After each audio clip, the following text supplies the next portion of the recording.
Sometimes life doesn't fall apart to break us. It falls apart to guide us towards something we never knew we needed.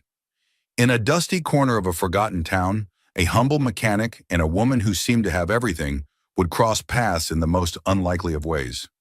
Neither of them knew it yet, but that brief encounter would set off a chain of events that would challenge everything they thought they understood about success, sacrifice, and the quiet, stubborn power of real love. Stay with us, because some journeys aren't mapped by the roads we take, but by the hearts we find along the way. Before we dive into this heartfelt story, if you enjoy uplifting tales about resilience, kindness, and unexpected love, be sure to subscribe to our channel. Hit the notification bell so you won't miss any of our upcoming stories that bring warmth, hope, and a little bit of magic into your day. Now settle in and let's begin. The afternoon sun cast a weary glow over Willow Creek, a town so small that everyone knew not just your name, but also the number of freckles on your nose. Dust swirled lazily along the main street where Evan Carter wiped his hands on an old rag, staring at the truck he'd been patching up since morning. His garage, Carter's Repairs, was a squat, weather-beaten building with peeling blue paint and a sagging roof that threatened to collapse at the next strong wind. Yet it stood, much like Evan himself, stubborn, worn, but somehow still standing. Evan glanced at the clock hanging above the workbench. 5 o'clock. Most people were heading home to warm dinners and families. For him, it was just another evening spent alone among the scent of motor oil and iron. He leaned against the truck, the weight of the day pressing heavy on his back. Inside the pocket of his overalls, the crumpled notice from the bank felt heavier than it should. 60 days to settle the overdue payments or risk losing the garage. The only thing he had left of his father.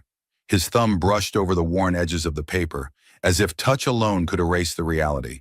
From across the street, Mrs. Donnelly waved. The elderly widow ran the town's diner and never missed a chance to check on him. Evan managed a smile and a nod, tucking the paper deeper into his pocket. "You're burning daylight, Evan," she called teasingly. "Guess I'm just stubborn," he replied with a chuckle, though the laughter didn't quite reach his tired eyes. The truth was, Evan had always been stubborn. He'd stayed behind in Willow Creek when everyone else left, turned down scholarships, turned down opportunities because someone needed to stay and look after his kid sister, Sarah. She was off at college now, trying to become the first Carter to get a degree, and Evan wouldn't let his struggles weigh her down. Still, some days the weight of sacrifice pressed harder than others. Just as he was about to close up shop, he heard the unmistakable sound of a car sputtering desperately down the road. Evan turned his head in time to see a sleek, black luxury sedan, wildly out of place in dusty Willow Creek, limping toward his garage, trailing a plume of smoke. The car barely made it into the driveway before dying altogether. Evan dropped his rag and jogged over. He approached carefully as the driver's door swung open. Out stepped a woman who looked like she belonged in a glossy New York magazine, not in a town where the biggest event was the annual chili cook-off. She was stunning in an understated way. Sharp navy suit, hair twisted into a neat chignon, pearl earrings glinting under the fading sunlight. Her high heels crunched awkwardly against the gravel, and the expression on her face was a mix of irritation and helplessness. "Engine trouble?" Evan asked, keeping his voice even, unbothered by the expensive aura she carried. "You think?" she shot back, then immediately winced at her own sharpness. She pressed her fingers to her temple and exhaled. "I'm sorry. It's been a long day." "No harm done," Evan said with an easy smile. "Let's take a look." He popped the hood and immediately spotted the problem. Overheated radiator. Probably a cracked hose too. Nothing catastrophic, but enough to strand someone unfamiliar with the quirks of old engines. "You're lucky you made it this far," he said, wiping his hands again. "This car needs some TLC." The woman sighed, looking truly lost for the first time. "How long do you think it'll take?" "Depends. Could be a few hours if I've got the parts. If not, overnight." She groaned softly. "Perfect." Evan suppressed a smile. "You can wait at the diner across the street. Mrs. Donnelly makes a mean apple pie." The woman hesitated, then offered a hand. "Olivia Montgomery." Evan took it, his calloused fingers brushing her manicured ones. "Evan Carter." Their eyes met briefly, hers guarded, his steady, and for a heartbeat, something unspoken passed between them. She cleared her throat and withdrew her hand. "Thank you, Mr. Carter. I appreciate the help." "Just Evan," he said, "and it's no trouble. That's what we do around here. Help when we can." As Olivia walked toward the diner, Evan watched her go, the sinking sun turning her silhouette to gold. She was a puzzle he hadn't expected to stumble across that day, and somehow he had the feeling that fixing her car might be the least complicated part of the evening. He shook off the thought and turned back to the engine. Work first, questions later. Inside the garage, Evan found the replacement hose he needed, an old part, but still serviceable. As he worked, he let his mind drift for a moment. What was a woman like her doing in a place like this? Dressed like that? Driving a car like that? Willow Creek wasn't on any important map. By the time the stars began to prick the darkening sky, Evan had the engine patched and purring again. He closed the hood with a satisfying thud and wiped the grease from his hands. When Olivia returned, she carried a takeout bag in one hand and 2 coffee cups in the other. "I figured you might want one," she said, offering a cup with an awkward smile. Evan accepted it, surprised. "Thanks." They stood for a moment under the buzzing porch light, 2 unlikely strangers sharing coffee over a half-dead car. It was a small kindness, but for Evan it felt like something more. A reminder that even in the hardest places, little moments of grace could still find their way through. "So," Olivia said slowly, staring into her cup, "I might need your help with something else too." Evan raised an eyebrow. "Like what?" Her eyes lifted to meet his, steady and serious. "I need a husband," she said bluntly. "Just for a week." The cup nearly slipped from Evan's hand. "Come again." Olivia smiled, a little rueful, a little daring. "It's complicated." And just like that, Evan Carter's life, so carefully built on simple truths and quiet resilience, began to shift, one unexpected heartbeat at a time. Evan leaned against the workbench, coffee cup forgotten in his hand. He watched Olivia carefully, weighing whether he had misheard or if she truly meant what she had just said. "A husband?" he repeated, skeptical. Olivia set her own coffee down on the hood of her car, the slightest edge of embarrassment coloring her otherwise composed demeanor. She brushed a loose strand of hair behind her ear, a small human gesture that made her seem less like a fortress and more like a woman under siege. "Yes," she said, crossing her arms tightly across her chest as if bracing herself. "A husband. Temporarily." Evan blinked, half expecting her to laugh and tell him it was a joke. When she didn't, he slowly set his cup down beside hers. "You're serious?" "I wouldn't be standing here making a fool of myself if I weren't," she said with a tight, tired smile. "I know how insane it sounds. Believe me." Evan crossed his arms too, mirroring her posture unconsciously. "Mind telling me why?" Olivia hesitated. For the first time, he saw a flicker of vulnerability pass over her polished features. She looked over her shoulder as if someone might be eavesdropping, then back at him. "My family," she said finally. "They're old money, big expectations. I've managed to avoid their meddling for years. But now," she exhaled sharply, "my father is retiring. He's announced that he's passing the company down to whichever child appears to have the most stable life." Evan frowned. "Stable meaning? Married?" "Exactly." She gave a humorless laugh. "It's absurd, but in my family, appearances mean everything. Stability equals marriage. A ring, a partner, a happy facade."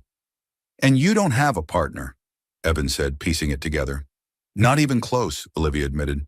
"And I don't have time to find someone real. The announcement party is next week. Everyone will be there. Press, shareholders, extended family. I can't show up alone without consequences." Evan scratched the back of his neck. "And you want me to pretend to be your husband?" "Yes." The garage filled with the soft hum of crickets outside, the faint clang of a loose shutter in the breeze. Evan's mind raced. Nothing about this situation made sense. Him, an oil-stained mechanic from a nowhere town, playing house with a woman who probably had more zeros in her bank account than he had in his entire lifetime. He shook his head slowly. "Miss Montgomery, I think you've got the wrong guy." Olivia stepped closer, her voice dropping to a gentle, persuasive tone. "You're exactly the right guy, Evan. I don't need someone slick or perfect. I need someone real. Someone who won't draw more attention than necessary. Someone I can trust for a week. He met her gaze, searching for any sign of mockery or deception. There was none.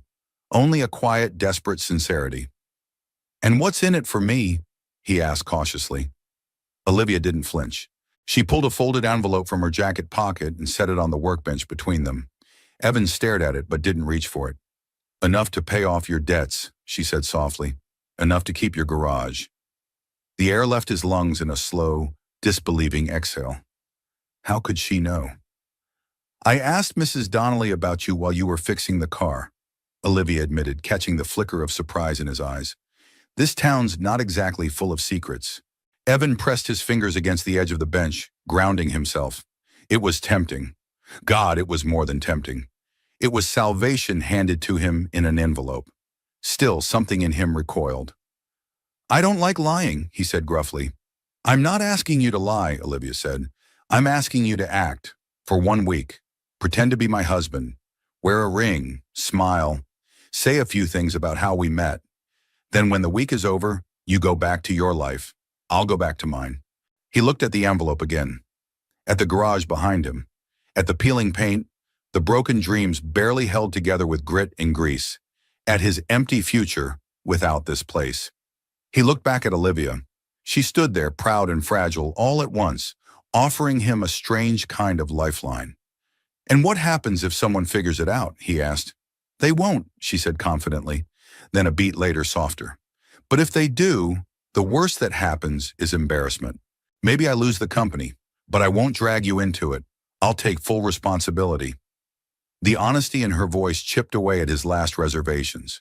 He rubbed his jaw, feeling the prickle of stubble there. It went against every instinct he had to step into someone else's charade. Yet wasn't life already a kind of charade? Pretending to be fine, pretending the past didn't haunt him, pretending dreams didn't ache when they died slow deaths.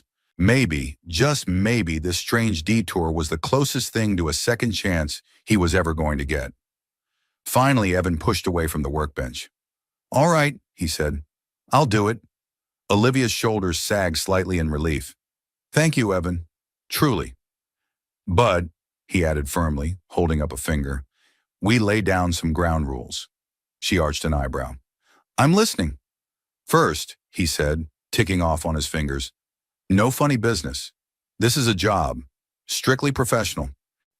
"Agreed," Olivia said immediately. "Second, you don't try to change me into something I'm not.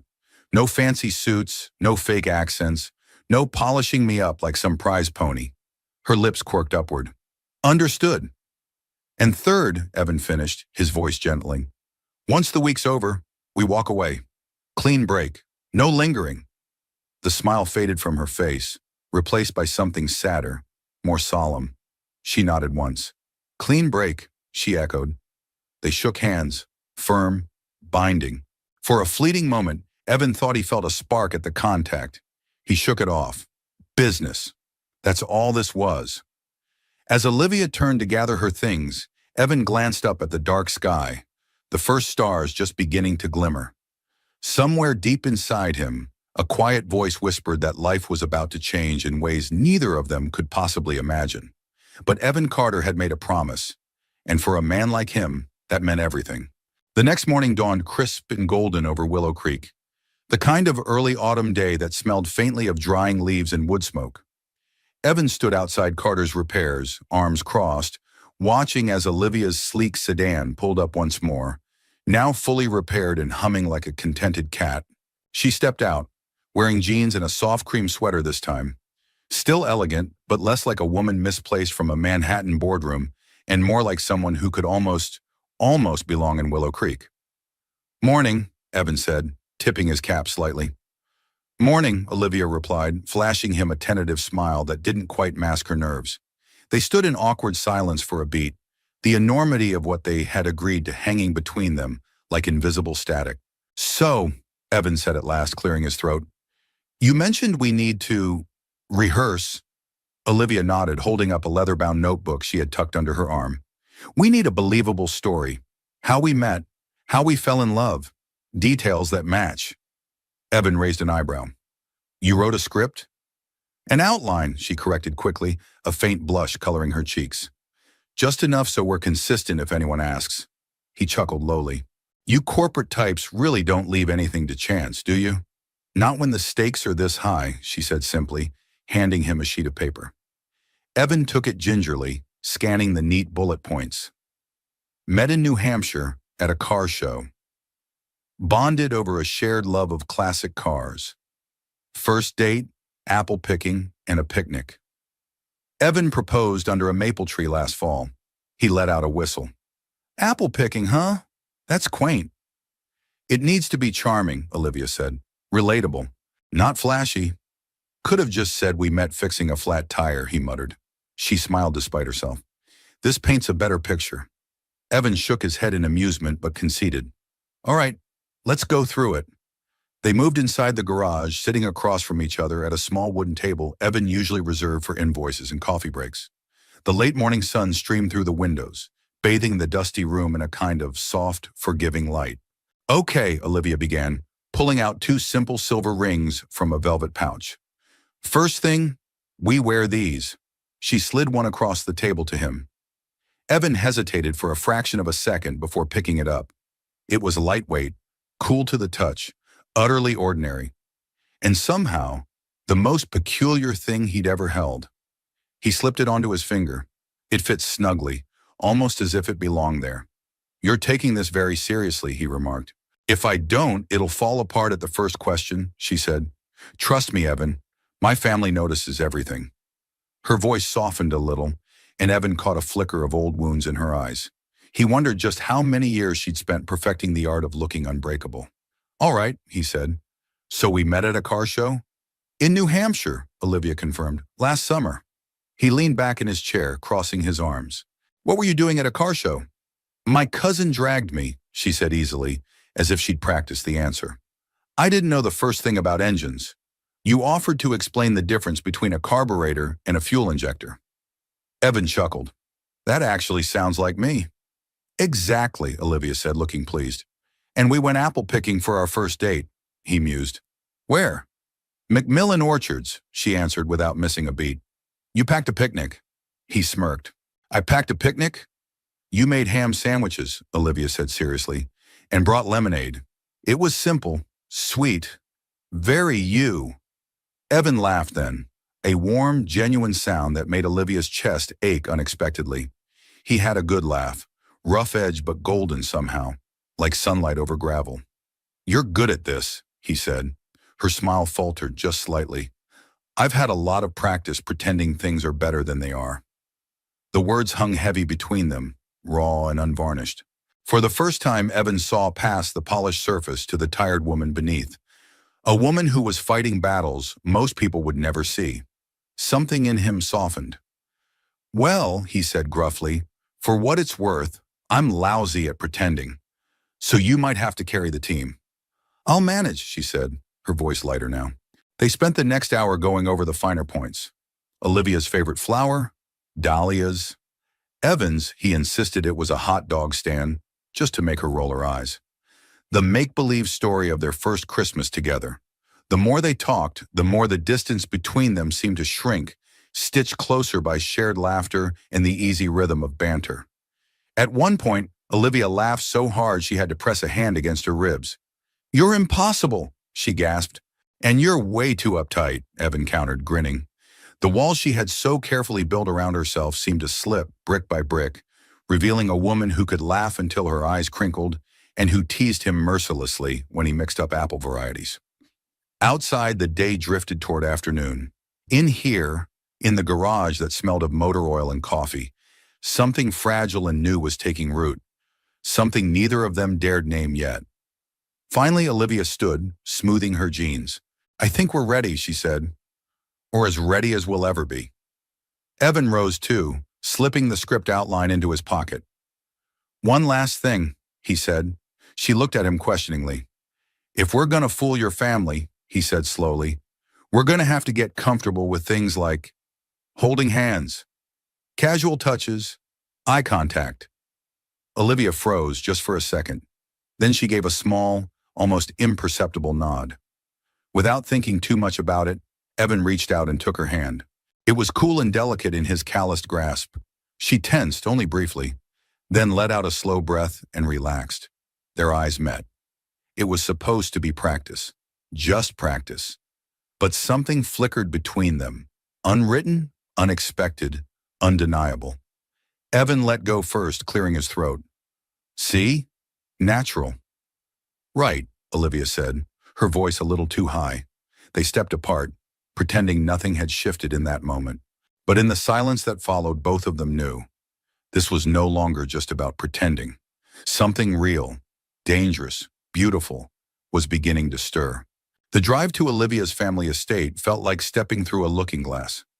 Evan sat stiffly in the passenger seat of Olivia's sedan, his hands resting awkwardly on his lap. He wore the only blazer he owned, borrowed from Mrs. Donnelly's late husband, paired with his best jeans and a clean button-down shirt. His boots, scuffed but polished, tapped nervously against the floor mat. "You sure I don't need a tie?" he asked, tugging self-consciously at the collar of his shirt. Olivia smiled from behind the wheel, her eyes flickering to him with something almost fond. "You'll be perfect. Just be yourself." "Your family might not agree," Evan muttered. She laughed softly. "That's the point." He turned to look out the window as the scenery changed. The dusty charm of Willow Creek gave way to wide, sweeping roads lined with ancient oak trees. Immaculate fences framed rolling green hills, and in the distance, grand houses with pillars and manicured gardens stood like sentinels of old money and deeper secrets. Evan let out a low whistle. "I feel underdressed just looking at the lawns." "You'll do fine," Olivia said again, but there was a tightness in her voice now, as if she were trying to convince herself as much as him. The gates of the Montgomery estate loomed ahead, wrought iron and formidable.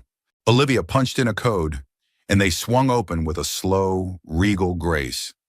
Evan swallowed hard. The house beyond was less a home and more a castle, a sprawling Georgian manor with stone steps, marble columns, and windows that seemed to stretch endlessly into the sky. Expensive cars lined the circular driveway, gleaming under the midday sun. Olivia parked off to the side and turned off the engine. She sat for a moment, gripping the steering wheel. "You okay?" Evan asked gently. She nodded, but her fingers were white against the leather. "Just remembering why I left." He didn't push. He just waited until she took a deep breath and squared her shoulders. "Ready?" she asked. "As I'll ever be," he replied. They got out of the car together. Before they reached the steps, Olivia slipped her hand into Evan's. An easy practice move after yesterday's rehearsal, but the jolt of contact still caught him off guard. She smiled up at him, whispering, "Remember, apple picking, ham sandwiches, maple tree." Evan nodded, squeezing her hand lightly in return.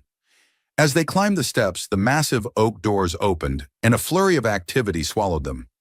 Waitstaff in crisp black uniforms moved about with trays of champagne. The hall buzzed with conversation and laughter, the clink of glasses, the rich undercurrent of old money power plays. At the top of the stairs stood a woman in a navy dress, her posture as rigid as a ruler. Silver hair swept into a perfect chignon, a diamond necklace catching every light. "Mother," Olivia said smoothly, releasing Evan's hand just long enough to greet her. "Olivia," the woman replied with a nod that could have frozen lava. Her gaze flickered briefly to Evan, assessing, dissecting. "And you must be—" She trailed off. "Evan Carter," he said, extending his hand. There was the slightest hesitation before she shook it, her fingers cool and brittle as glass. Olivia slipped her arm through Evan's. "My husband." The word hung in the air like a firecracker before fading into polite, disbelieving silence. "Charming," her mother said at last, though the smile she offered was as warm as a January frost. They moved deeper into the house, meeting cousins, uncles, old family friends, all dressed to the nines, all carrying that air of effortless superiority that Evan found both bewildering and faintly ridiculous. He fumbled a few greetings, calling an older gentleman "Sir," only to be corrected with a brittle laugh. He nearly spilled champagne on a priceless Persian rug, and when asked about his career, he answered truthfully, "I fix engines," which earned a few thinly veiled looks of disdain. Still, Evan noticed something curious. While some recoiled from his plainness, others, especially the older guests, seemed to find him refreshing. He wasn't posturing. He wasn't jockeying for position. He just was. And somehow, that authenticity, so rare in rooms like this, made him stand out more than any designer suit could have. During a lull, Evan found himself out on the grand stone terrace overlooking acres of gardens. Olivia joined him, 2 glasses of punch in hand. "You're doing better than I expected," she said, handing him a glass. "I'm not sure if that's a compliment or a warning," he teased. She laughed, genuine and bright, and for a moment, the pretenses of the evening slipped away. "I mean it," she said. "You're real. They don't know what to do with real." Evan shrugged, taking a sip. "Nothing wrong with a little real in a world full of fake." They stood there a while, the late afternoon sun draping everything in honeyed light. Below them, guests drifted through the gardens like colorful paper boats. "You never really liked this world, did you?" Evan asked quietly. Olivia's smile faded, her gaze fixed somewhere far beyond the hedges and fountains. "It never really liked me." He didn't press. He simply stood beside her, offering his silent, steady presence, the kind of loyalty money couldn't buy. Inside, the sound of a piano began, a soft, lilting tune that beckoned guests back indoors for speeches and presentations. Olivia sighed, setting down her glass. Back into the fray. Before they turned, Evan caught her hand again, squeezing it gently. "You've got this," he said simply. She looked up at him, her eyes glinting with something fierce and grateful. Together, they stepped back into the mansion, hand in hand, facing a world neither of them fully belonged to, but facing it nonetheless, together. The grand hall buzzed with champagne and conversation, the chandeliers casting 1,000 fractured lights across polished marble floors. Evan stood near a buffet table laden with dishes he couldn't even name, balancing a plate of what looked like tiny, delicate sandwiches. He scanned the crowd, looking for Olivia. Instead, he found trouble. "You're the husband," a voice drawled beside him.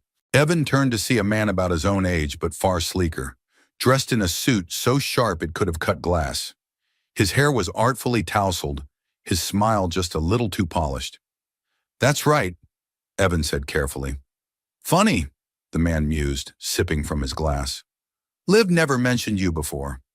"Liv," Evan echoed, noting the familiar nickname. The man chuckled. "Cousin Marcus. We've known each other since we were kids." He extended a hand and Evan shook it, feeling the calculating squeeze behind the gesture. "So," Marcus said, swirling his drink lazily. "Where'd you two meet again?"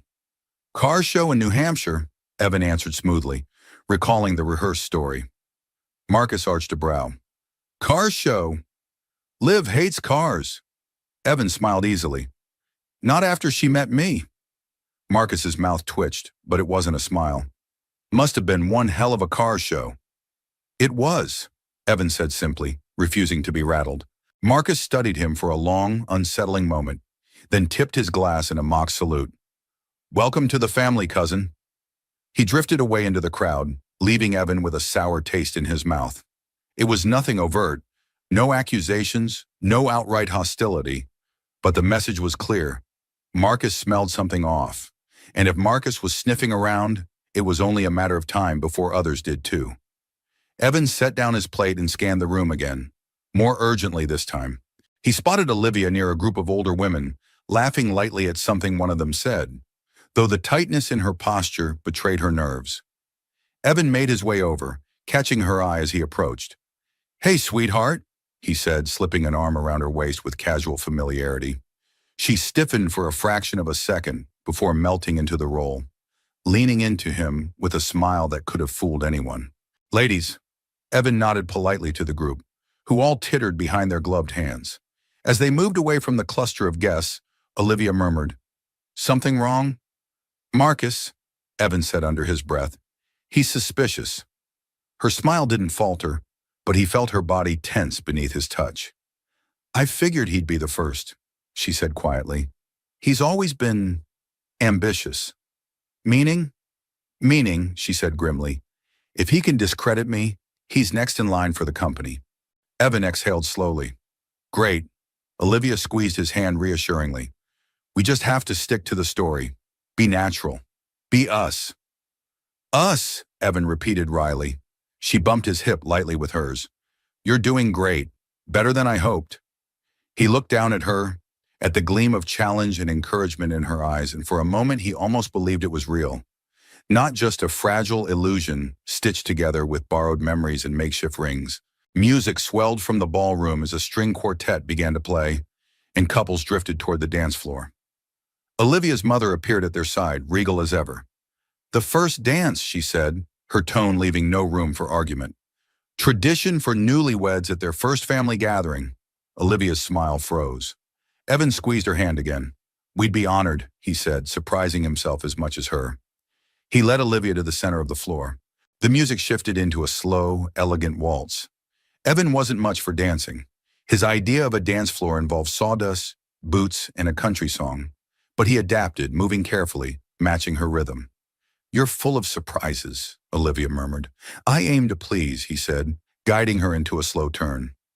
Around them, the polished elite watched with cool detachment, looking for cracks, for weaknesses. But Evan kept his eyes on Olivia. She was beautiful in a way that had nothing to do with makeup or designer labels. There was a light in her tonight, a spark fighting its way through years of armor. You're good at this, she whispered. So are you, he said. She laughed softly, a sound that wrapped around him like a warm breeze. For a few minutes they weren't pretending. For a few minutes they were just a man and a woman moving together under 1,000 crystal lights, the world spinning away beyond the reach of their joined hands. When the dance ended, polite applause filled the hall. Olivia's mother nodded approvingly. Marcus watched with narrowed eyes, and Evan felt the weight of 100 stares settle once more on his shoulders. But when Olivia leaned up and pressed a kiss lightly to his cheek, just a brush, just a whisper of lips, Evan forgot about the watchers. He forgot about the lies. For a single blinding moment, he forgot everything except the startling, impossible truth. He wanted it to be real. The party wore on into the night, but Evan and Olivia slipped away long before the last champagne flute was drained. They found themselves on the back terrace, a quieter place where the manicured gardens gave way to open fields stretching out under the vast velvet sky. The marble steps were cool beneath them as they sat side by side, the distant laughter from the house growing fainter with each passing moment. Above them, the stars blinked awake one by one. Olivia kicked off her heels with a sigh of relief, wiggling her toes against the stone. I hate those things, she confessed, tipping her head back to stare at the stars. Evan chuckled. You hide it well. Years of practice, she said dryly. He studied her profile in the dim light, the strong line of her jaw, the graceful curve of her neck, the way the wind teased strands of her hair loose from their pins. Practice hiding what? He asked quietly. Olivia hesitated, then shrugged, a small, almost helpless motion. Everything, she said. Doubt, fear, disappointment. In my family, you're expected to wear success like armor. Show anything else and you're considered weak. Evan leaned back on his palms, staring up at the sky with her. The silence between them wasn't heavy this time. It was easy, filled with a strange kind of understanding. My old man used to say, Evan said slowly, that pretending you're fine is a full-time job. Harder than any honest day's work. Olivia smiled faintly. Smart man. He was, Evan agreed. Didn't always say much, but when he did, you listened. They sat like that for a long while, the cool night air brushing against their skin, the stars spinning silently overhead. Olivia turned to him, her voice softer now. What about you? What did you give up to stay in Willow Creek? Evan blew out a slow breath. College, engineering degree, dreams of building things that'd last longer than I would. He gave a wry smile. But after my parents died, Sarah needed someone, and I figured some dreams were worth trading for others. Olivia studied him, something tender flickering in her gaze. You don't regret it? Some days, Evan admitted honestly, but mostly, no. I couldn't have lived with myself if I'd left her behind. He shrugged. Sometimes doing the right thing isn't glamorous. It's just necessary.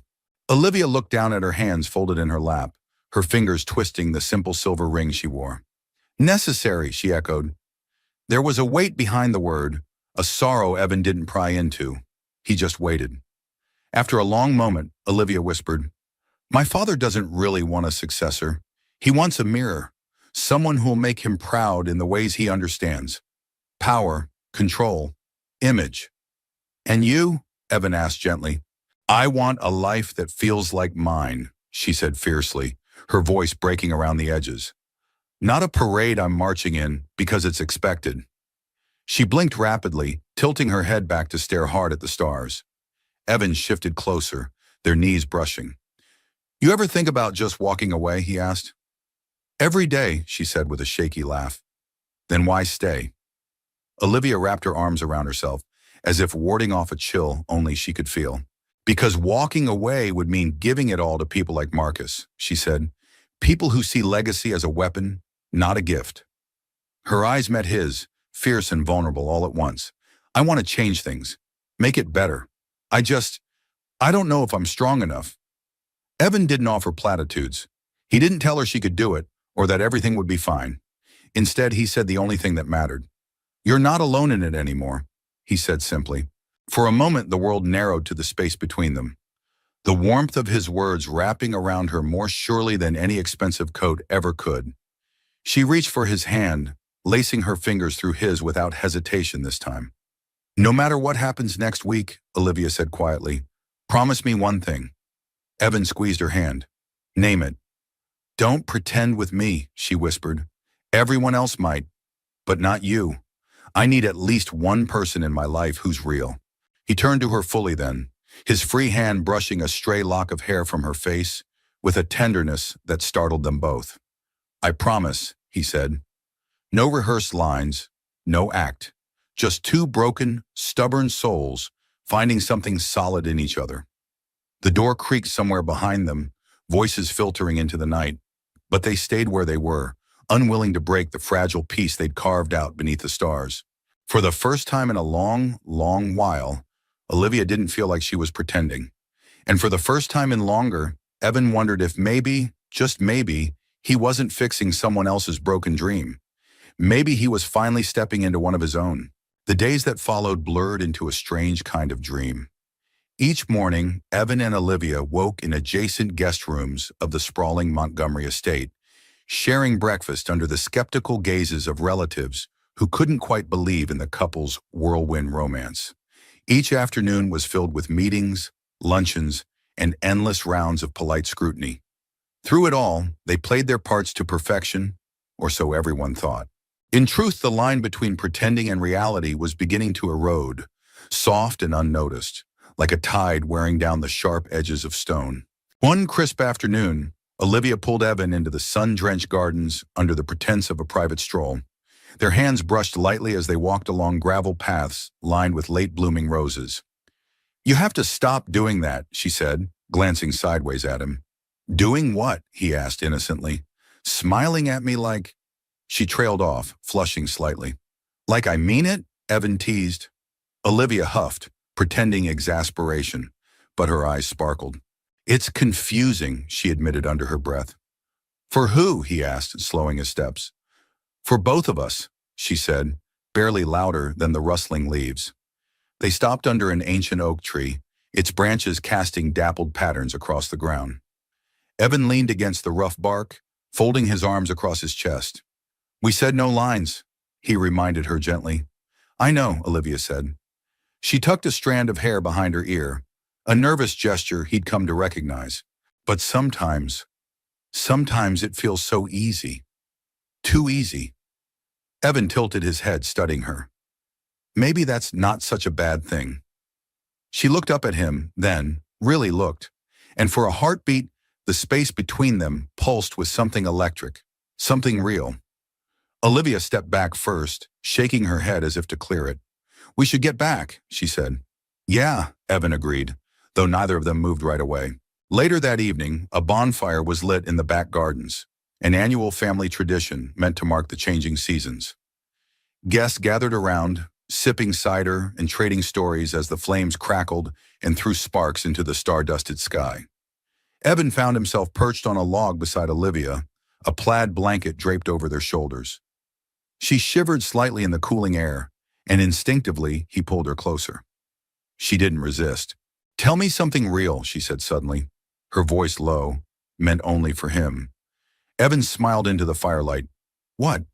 Like a confession? She nodded, her cheek brushing against his shoulder. He thought for a moment, then said, Sometimes I wonder what my life would have been like if I hadn't stayed in Willow Creek. If I'd gone off and chased the big dreams. Olivia lifted her head to look at him, her expression open, curious. And, she prompted, and then I look around, he said, his voice steady, at all the things I would have missed. And I realize, what I have isn't flashy, but it's real. It matters. He turned his head, meeting her gaze fully. You matter, he added quietly.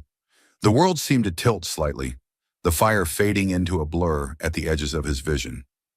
Olivia's breath caught, and for a moment, Evan thought she might lean in, might close the aching distance between them.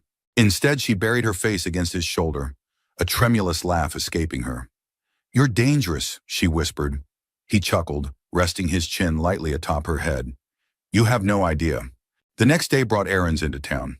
A public appearance carefully orchestrated to solidify their love story in the eyes of nosy acquaintances and curious reporters. They walked hand in hand down the cobbled streets, sharing ice cream cones from a local parlor. Evan offered Olivia a taste of his rocky road. She wrinkled her nose and stole a bigger bite than necessary, laughing when he protested. An older woman passing by leaned in and whispered to her friend, Young love, isn't it beautiful?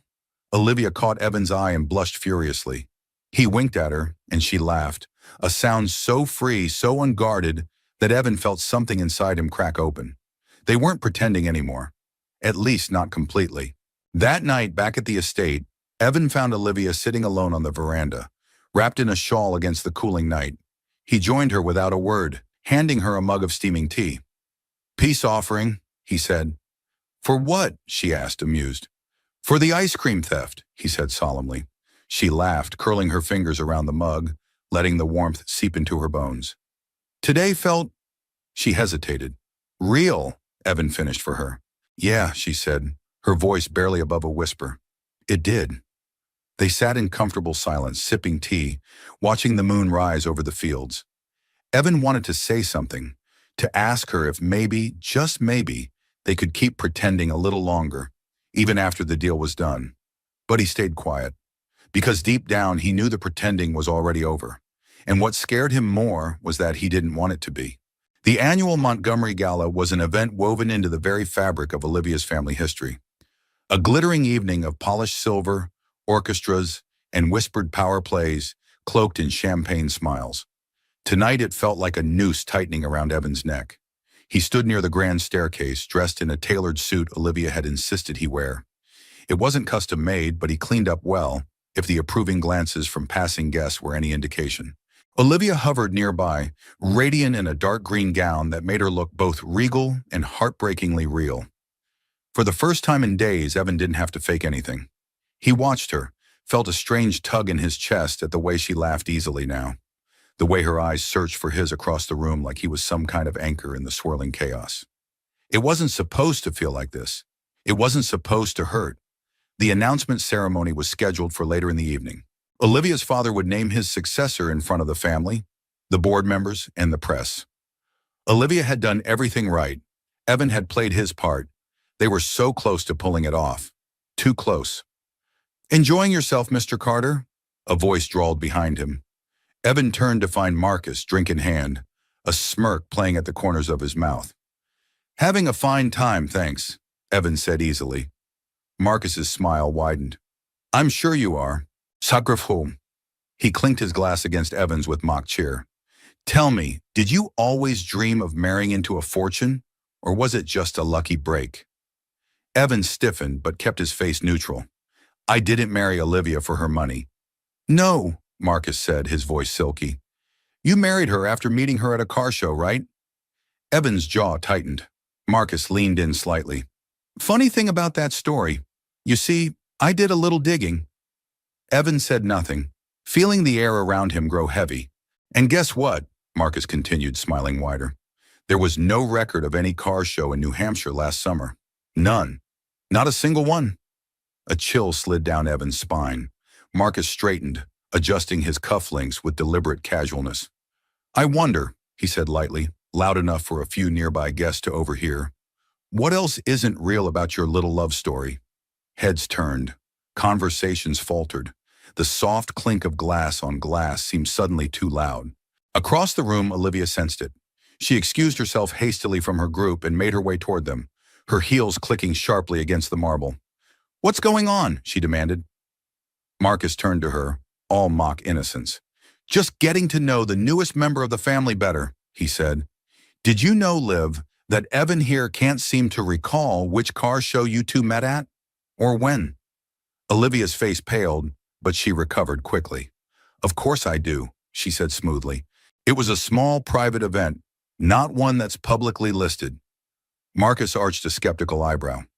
"Convenient." Murmurs rippled through the nearby guests. Evan caught snippets. Fraud, gold digger, scandal. Olivia stepped closer to Evan, slipping her arm through his in a silent gesture of solidarity. But it was too late. The damage had been done. Her father approached then, drawn by the sudden shift in energy. His sharp blue eyes took in the scene, the awkward silence, the way Olivia clung to Evan like a drowning woman to a piece of driftwood. "What is happening here?" he asked, his voice cold enough to freeze the room. Marcus stepped forward smoothly. "I was merely expressing some concerns, Uncle, about the authenticity of this marriage." "Concerns?" her father repeated, his gaze pinning Olivia and Evan both. Evan opened his mouth to defend her, but Olivia spoke first. "There's nothing inauthentic about our marriage," she said firmly. "Evan and I," her voice faltered for the briefest second, and Marcus pounced, "have known each other for what? A few months, weeks? Long enough to stage a fairy tale, but not long enough to remember your own story." The words sliced through the air, cutting deeper than any blade. Olivia's father looked between them, reading too much in the silence that followed. His lips thinned. "We'll discuss this later. Privately." The orchestra faltered, the music stumbling like a wounded thing. Conversation resumed in polite, brittle threads, but the spell had been broken. Evan felt Olivia trembling beside him, even as she lifted her chin in defiance. "You okay?" he murmured. She nodded once, the motion tight, brittle. But he knew she wasn't. Neither was he. Later, in the privacy of the vast guest wing, Evan paced the length of his borrowed room, hands raking through his hair. The lie had cracked open, and there was no stitching it neatly back together. He heard a soft knock and turned to find Olivia standing in the doorway, barefoot, her gown trailing behind her like fallen ivy. Her eyes shone with unshed tears, but her voice was steady. "I'm sorry," she whispered. Evan shook his head. "It's not your fault." "It is," she insisted. "I dragged you into this." He crossed the room in 2 strides, cupping her face gently between his hands. "You didn't drag me anywhere," he said. "I walked in with my eyes open." She covered his hands with hers, clinging. "I just wanted one thing," Olivia said brokenly. "One thing that was mine. Something good. Something real." Evan's heart twisted painfully. "You still have it," he said fiercely. "You have me." She closed her eyes, a tear sliding down her cheek. "But it's not real," she whispered. Evan leaned his forehead against hers, his voice a low, rough promise. "It feels real enough to me." They stood there, wrapped in the rawness of everything they hadn't meant to feel. Pretending had never been harder, or more impossible to stop. The bus ride back to Willow Creek was a long, punishing blur. Evan sat by the window, his duffel bag at his feet, watching the scenery unravel like an old familiar film. Golden fields, sagging barns, winding dirt roads, all the quiet hallmarks of a life he'd never truly left behind. And yet somehow everything looked different now, smaller, duller, as if something inside him had cracked open and emptied out, leaving him hollow. He shifted in his seat, resting his forehead against the cool glass. The sun dipped lower on the horizon, staining the sky in bruised purples and golds. He barely noticed. All he could see was Olivia, her tearful eyes, the way her voice had broken when she said, "But it's not real." The way he had wanted, more than anything, to tell her it was, that it was the truest thing he'd ever known. But the lie they'd built between them however fragile, however well-intentioned, had collapsed under its own weight, leaving only wreckage in its place. Willow Creek welcomed him back with its familiar dust and weary charm. The garage looked exactly as he'd left it, peeling blue paint, cracked windows, the old Carter's Repair sign hanging crookedly above the door. It should have felt like coming home. Instead, it felt like exile. Evan unlocked the door and stepped inside, the scent of oil and metal wrapped around him like an old worn-out blanket.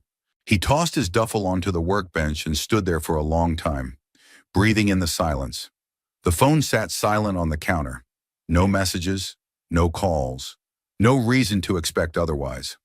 With a heavy sigh, Evan pulled off his jacket and got to work. Not because there was anything urgent to fix, there wasn't, but because work was the only thing left that made any sense. He lost himself in the familiar rhythm of repair, checking spark plugs, changing filters, tightening bolts. His hands moved automatically, but his mind wasn't fooled. Everywhere he turned, he saw her, Olivia laughing as she stole his ice cream. Olivia pretending to hate apple picking, but secretly enjoying it. Olivia barefoot under the stars, whispering promises she hadn't meant to break. By the time darkness fell completely, Evan sat slumped against the garage wall, grease-streaked and exhausted in every sense of the word. He scrubbed his hands over his face and whispered into the emptiness. "You were real to me," but there was no one there to hear it. Meanwhile, 3 states away, Olivia stood in the cavernous glass lobby of Montgomery Enterprises, feeling every inch the fraud she had spent her life pretending not to be. The city pulsed around her, bright, busy, indifferent. People streamed past, voices echoing off marble and chrome, their lives brimming with purpose. Olivia felt utterly, unbearably lost. She clenched the portfolio in her hands, a strategic plan for the company's future, neatly outlined, flawlessly presented, everything her father had ever wanted, everything she no longer cared about. "Miss Montgomery," her assistant appeared, polite and polished. "The board meeting is ready for you." Olivia forced a smile and nodded. She moved mechanically through the corridors, heels clicking sharply on the floor, back straight, chin lifted. The perfect image of control. And yet as she entered the boardroom, as she stood at the head of the gleaming mahogany table and launched into her presentation, she felt the hollowness gnawing at her from the inside out. Numbers, charts, projections. None of it mattered. Not when she could still hear Evan's voice in her mind, low and certain. "You matter." She finished the meeting with practiced ease, fielded a few token questions, accepted the polite applause, but when she returned to her office, she closed the door quietly behind her, leaned back against it, and let herself slide to the floor. For the first time in years, Olivia Montgomery, the woman who could outwit billionaires, who could negotiate mergers before breakfast, pressed her forehead to her knees and wept like a child. Not for the company, not for the shattered facade, but for a man who had seen her, not as a prize or a pawn, but as a person. And she had let him go, because she had been too afraid to believe in something that couldn't be measured or controlled, too afraid to believe in love. Days passed. In Willow Creek, Evan buried himself in repairs, fixing everything but the broken thing inside him. In New York, Olivia attended meeting after meeting, wearing her brightest masks while feeling like a ghost behind them. Neither of them spoke. Neither of them reached out. Pride, pain, fear. They built walls thicker than any city skyline or dusty country road. But sometimes, late at night, when sleep wouldn't come, Evan would find himself staring at the stars outside the garage, wondering if Olivia was looking at the same sky. And sometimes, in the cold glass towers of the city, Olivia would trace the simple silver ring she still wore on a chain around her neck, hidden but not forgotten, and wonder if Evan had already moved on. They had promised a clean break, but the heart, stubborn and reckless, had never agreed to the terms. And neither of them could shake the terrible, aching certainty that something precious was slipping away. Something real, something irreplaceable, something worth fighting for. Olivia Montgomery had always known how to leave a room. She could glide out of board meetings, exit galas, vanish from uncomfortable conversations with the effortless poise of a woman trained to slip past confrontation. But nothing in her carefully orchestrated life had prepared her for walking away from everything. And yet here she was, standing in the center of her office, a resignation letter on the polished oak desk behind her, keys clutched tightly in her fist, heart hammering with a wild, reckless hope she could no longer deny. "You're making a mistake," her father had said, cold fury etched into every syllable. Maybe she was, but for the first time, it would be her mistake. Not a script written by generations of expectations. Not a performance for shareholders or family. Her life. Her choice. She drove herself out of the city, refusing the offer of a driver, leaving behind the high-rises and mirrored walls, the endless clamor of ambition. The highway stretched ahead, a silver ribbon unspooling under an endless blue sky. It wasn't until she crossed the state line into Vermont that the tightness in her chest began to ease. The further she drove, the more the world softened. Fields of wildflowers swaying in the late afternoon breeze, old farmhouses leaning with the weight of decades, children chasing each other across gravel roads. It was messy, unpolished, real. Everything she hadn't known she was longing for until she met Evan Carter. She tightened her grip on the steering wheel as his face flashed in her mind. The easy grin, the rough kindness in his hands, the way he had seen her even when she had been too afraid to see herself. She only prayed it wasn't too late. The sun dipped low when Olivia's GPS finally led her into Willow Creek.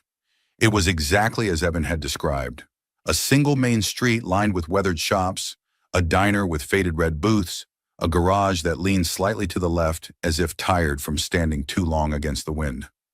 Carter's repairs. Her heart stuttered at the sight of it. The garage door was closed, but the open sign hung lopsided in the window. Olivia parked across the street, shutting off the engine with a trembling hand.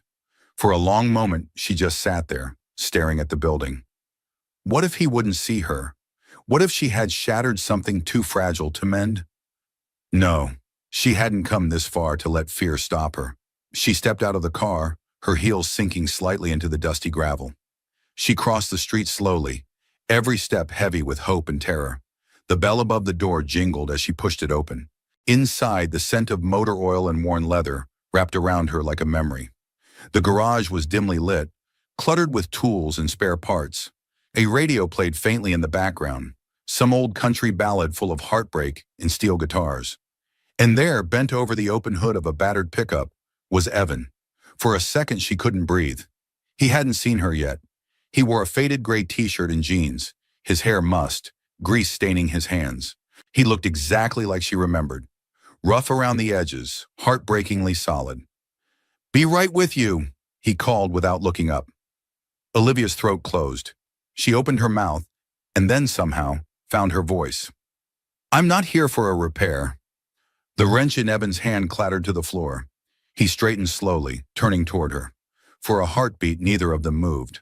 Evan's face was a careful blank, but she saw the flicker of shock, the guarded hope he tried to hide.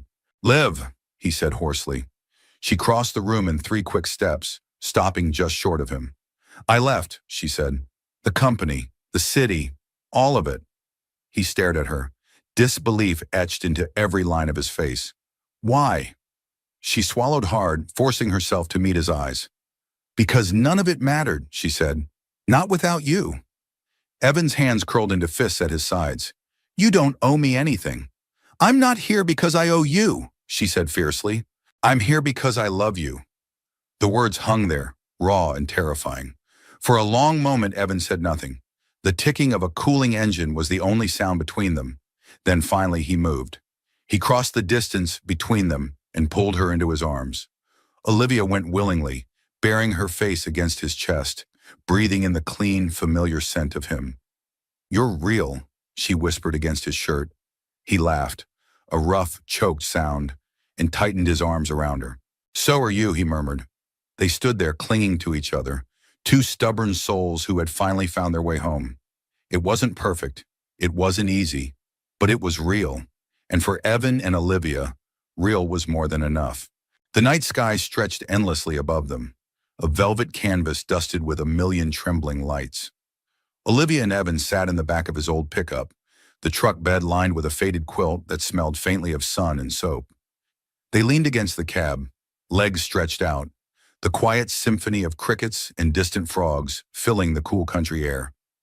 Neither spoke at first. There was no need. The silence between them was no longer brittle, no longer strained.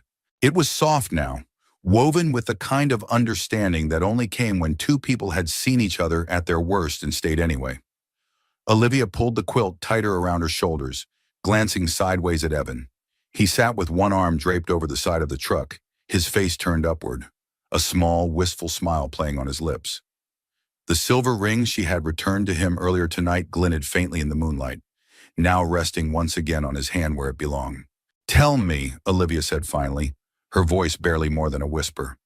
"Tell me why you didn't chase me." Evan didn't look at her right away. His gaze remained fixed on the stars. "Because," he said slowly, "you deserve to choose." She frowned. "I don't understand." He turned then, meeting her eyes fully, and Olivia felt the ground shift under her. "I couldn't be another person who boxed you in," Evan said. "You had to want this, want us. Not because it was easier, not because it was expected, but because it was yours." His voice was rough, raw, in a way that tore at her heart. "You think I didn't want to?" he continued, a humorless laugh escaping him. "You think I didn't want to get in that truck and drive straight to New York? Pull you out of those glass towers and tell you to come home with me?" He shook his head, looking away. "I wanted it so bad it hurt," he admitted, "but I wanted your happiness more." Olivia's throat ached with the force of unshed tears. "I thought you didn't care," she said, her voice cracking. He gave a small, sad smile. "I cared too much." She reached out then, her fingers finding his in the dark, tangling them together. "I was scared," she whispered. "Not of you, not of us, of what it meant to finally want something that didn't come with guarantees." Evan squeezed her hand gently. "Nothing real ever does." The words settled between them like a promise. Olivia shifted closer until her head rested against his shoulder. She closed her eyes, letting herself breathe him in. The warm scent of leather and soap and something uniquely Evan. For a long time they sat there, the stars spinning silently overhead. When Olivia finally spoke again, her words were steady, certain. "I love you, Evan Carter." He stiffened almost imperceptibly, and for a terrifying second, she wondered if she'd said too much, too soon. But then he turned, cradling her face between his hands, his thumbs brushing away the tears she hadn't realized had fallen. "And I love you, Olivia Montgomery," he said, his voice breaking on her name like a prayer. "I love you in a way I didn't think I had left in me." The dam broke then, and Olivia laughed through her tears, the sound shaky but radiant. "You're a stubborn, impossible man," she said. He grinned, that familiar, heart-stopping grin that had undone her from the very start. "Takes one to love one," he said, and then he kissed her. Not with the desperation of a man clinging to a dream, but with the deep, quiet certainty of someone who had finally found home. The kiss was slow, reverent, a blending of promises and forgiveness, and the fierce, fragile hope that maybe, just maybe, they could build something lasting from the wreckage of their mistakes. When they finally broke apart, forehead to forehead, breath mingling in the cool night air, Olivia smiled. "So what now?" she asked, voice trembling with wonder. Evan leaned back, studying her with a look so tender it stole her breath away. "Now," he said, "we start for real. No pretending, no running." He laced their fingers together, squeezing lightly. "Just you and me, one day at a time." Olivia nodded, blinking back the sting of fresh tears. "I can do that," she whispered. They lay back against the quilt, side by side, their hands clasped between them, hearts beating in a new rhythm.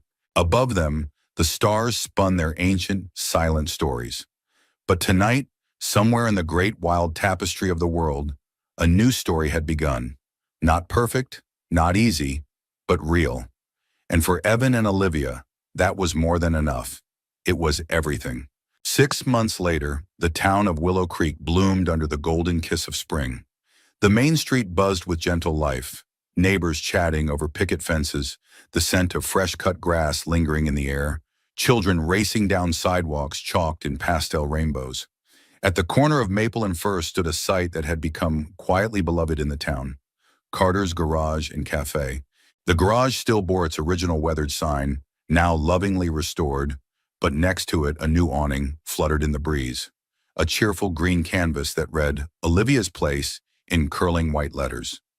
Inside, the little cafe bustled with a steady rhythm. Fresh coffee brewed behind the counter. Plates of warm blueberry muffins and homemade pies lined the glass display. The hum of easy conversation filled the air. Evan stood behind the garage partition, hands deftly working under the hood of an old pickup. Grease smudged the edge of his jaw, and his sleeves were rolled up to his elbows. He looked perfectly at home among the tools and the laughter, the smell of coffee and motor oil weaving together into something improbably sweet. From the cafe window, Olivia watched him, her heart swelling in that quiet, aching way it always did now. She wiped her hands on a dish towel and stepped outside, the tiny brass bell above the door chiming a soft greeting. Evan straightened when he saw her, grinning that slow, lazy grin that had once undone her, and still did. "Need something, Mrs. Carter?" he teased, wiping his hands on a rag. Olivia's cheeks warmed pleasantly at the title. They had married in a small ceremony 2 months ago, surrounded by a few close friends, Mrs. Donnelly crying happy tears into a lace handkerchief. It hadn't been grand. It hadn't been planned for months. It had been perfect. She crossed the small distance between them, reaching up to smooth a smear of grease from his cheek with her thumb. "You're a mess," she said fondly. "You love it," he replied, catching her hand and pressing a kiss to her knuckles. "I do," she whispered. There was no doubt in her voice now, no fear, only certainty built from the ashes of all they had survived. They stood there a moment, wrapped in the soft buzz of the town around them, the world continuing to spin in its easy, forgiving way. "You know," Evan said, tugging her closer, "when I first imagined a future, I never thought it would look like this." Olivia rested her head against his chest, listening to the steady thrum of his heartbeat. "Neither did I," she admitted, "and it's better than anything I ever planned." He chuckled. "You, giving up a plan? That's serious." She smiled against him. "Sometimes the best things happen when you stop planning and just live." Evan tilted her chin up, studying her face like it was a map to every good thing he had ever wanted. "You saved me," he said quietly. Olivia shook her head. "We saved each other." And they had. Saved each other from loneliness, from fear, from a lifetime of pretending. They had built something real from broken dreams and stubborn hope, piece by fragile piece. Later that evening, as twilight painted the sky in streaks of lavender and gold, Evan and Olivia sat on the front steps of the garage, a thermos of coffee between them. Fireflies danced lazily over the grass. A warm breeze carried the scent of fresh earth and wild honeysuckle. Evan laced his fingers through Olivia's, squeezing lightly. "You ever think about what would have happened if your car hadn't broken down that day?" he asked. Olivia laughed softly. "I would have kept driving, kept pretending I was fine, kept missing the best thing that ever happened to me." Evan turned to her, his eyes steady and sure. "I think life has a way of breaking down exactly when it needs to." She smiled, tears pricking her eyes, not from sadness, but from the overwhelming, quiet joy of it all. "You're my miracle, Evan Carter," she whispered. He pressed a kiss to her forehead, his voice rumbling against her skin. "And you're my home, Olivia Montgomery Carter." They sat there long after the sun disappeared, watching the stars bloom overhead, hearts full in a way neither had known possible. They had lost and found each other, broken and mended, pretended and finally truly loved. And as the first notes of Cricket's song rose into the evening, the lights from Carter's garage and cafe glowed warmly against the gathering night. A beacon of hope, of second chances, of a love that had started as a lie and become the most beautiful truth either had ever known. We'd love to hear from you. Where are you watching from today? Drop us a comment below and share your thoughts about the story. You are part of what makes this community so special. If you enjoyed this heartwarming journey, don't forget to subscribe to our channel. By subscribing and hitting the notification bell, you'll never miss a story that brings hope, inspiration, and a little magic into your life. Thank you so much for spending your time with us today. Your support means the world, and we can't wait to share more beautiful stories with you. Until next time, take care and keep believing in the power of love and kindness.